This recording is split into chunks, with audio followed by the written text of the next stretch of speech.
Má chéadúir ag Cracker Barrel ar Island, tá seo a deasan nuair a hagann tú isteach ach níor cheannaigh mé rud ar bí. Tá an bhíolan í hain cinál cosúil le láid ag ski resort ach leis na maisiúchain seo. Bhí ruirí ag immert an chlutha seo a bhí ar an tablet níl is agam cuide. Bhí neart ráhanna ar an bhíochláir mar is scrath i míl an Mhéarachánach.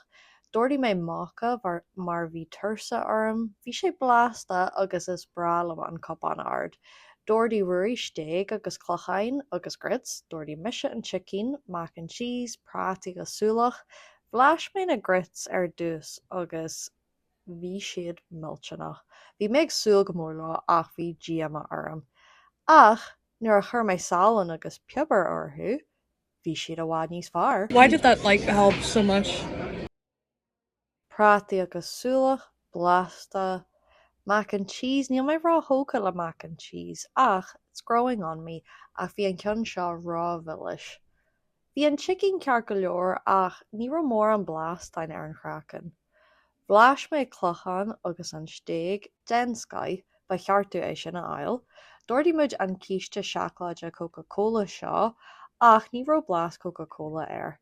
Ar an iomlán tá mé sásta le mo chuairt ar Cracker Barrel, thuirfinn sé as a deich.